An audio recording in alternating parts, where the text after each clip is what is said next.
Hello everyone, আমার আরেকটি নতুন ব্লগে আপনাদের সকলকে স্বাগত। কাজ এতটুকু হয়েছে, বৃষ্টির জন্য দুদিন থেকে ঠিকমতো কাজ করতে পারছে না। আকাশটা পুরো মেঘ করে আছে, রোদের তাপ নেই বললেই চলে, কিন্তু ভাবসা গরম আছে।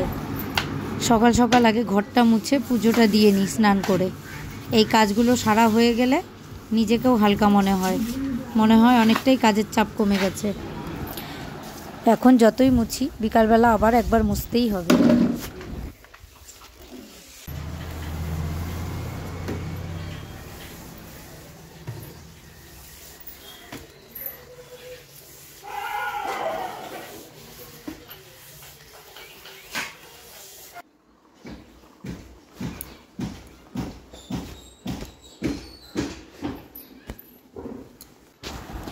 সবসময় পরার জামা কাপড় তো ধুতে পারছি না, কিন্তু স্কুলের শার্টটা তো ধুয়ে দিতেই হবে।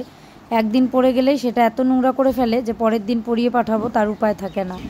তাই এই বারান্দার গ্রিলেই মেলে দিলাম, বিকাল অবধি শুকিয়ে যাবে।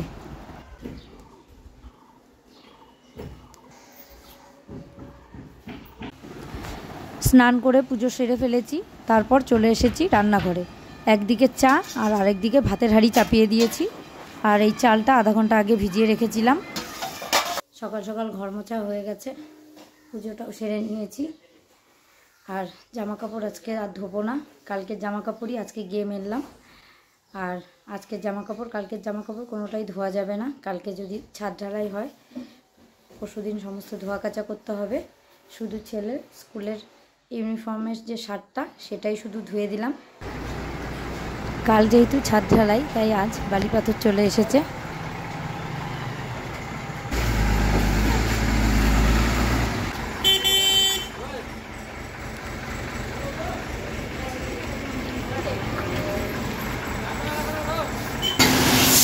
বাপরে বাপ, কি আওয়াজ! কানে পুরো তালা লেগে গেল।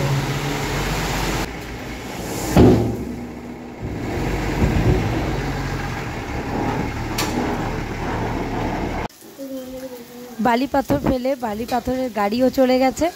আমিও চলে এসেছি আমার দৈনন্দিন কাজে, রান্নাঘরে। আজ করব করলা দিয়ে মটর ডাল।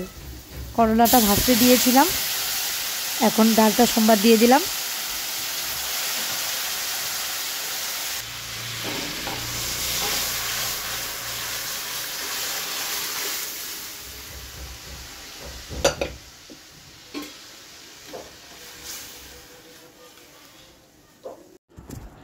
ডালটা একটু বেশি করেই করলাম।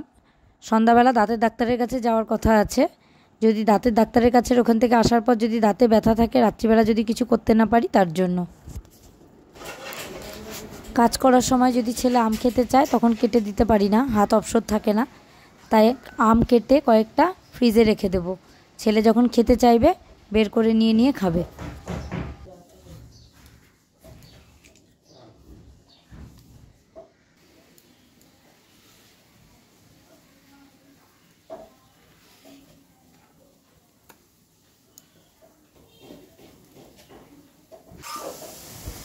আমগুলো কাটা হয়ে গেছে, ফ্রিজে রেখে দিই। পরে ছেলে যখন খেতে চাইবে বার করে নিয়ে খাবে। না হলে পরে নিজেরও খারাপ লাগে যে ছেলে খেতে চাইলেও কেটে দিতে পারলাম না।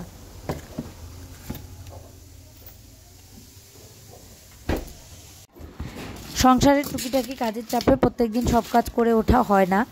আজকে যেহেতু রান্নাটা নেই, তাই বসে থেকে লাভ নেই। তাই ভাবছি এই টেবিলটা একটু মুছে নিই। যদিও এই টেবিলে খুব একটা খাওয়া হয় না আমাদের। আমার মা আসলেই একমাত্র খায়, বা আমার হাঁটুতে যখন ব্যথাটা বেশি বেড়ে যায় তখন আমি হাঁটু ব্যথার জন্য এইখানে বসে খাই। তাছাড়া টেবিলটা এমনি পড়ে থাকে।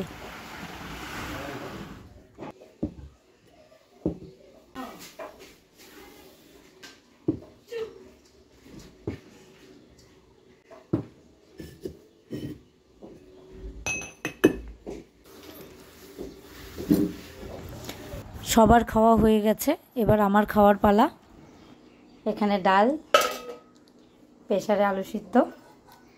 আর ছেলে ডাল আর আলু সিদ্ধ দিয়ে খাবে না দেখে ওর জন্য বেগুনি করব। ব্যাটার তৈরি করে রাখছি। আর এখানে বেগুন কেটে রেখেছি। অব্র বেগুনের চোচা খাওয়া পছন্দ করে না দেখে চোচাটা ছাড়িয়ে নিয়েছি। আমাদের বাড়ির খুব সামনেই একটা পেট্রোল পাম্প আছে।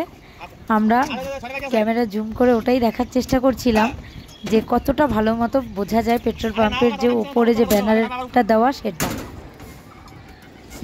আর এইদিকে ছাদের কাজ চলছে। আজকে আমার খুব একটা কাজ নেই, বিকালে দাঁতের ডাক্তারের কাছে যাব, সেরকম রান্নাবান্নাও করিনি আজকে, আর সেরকম কোনো কাজও নেই যে ভিডিও করে আপনাদের সঙ্গে শেয়ার করব। তাহলে আজকের মতো ব্লগটা এখানেই শেষ করছি। খুব শিগগিরই দেখা হবে নতুন অন্য আরেকটি ব্লগে।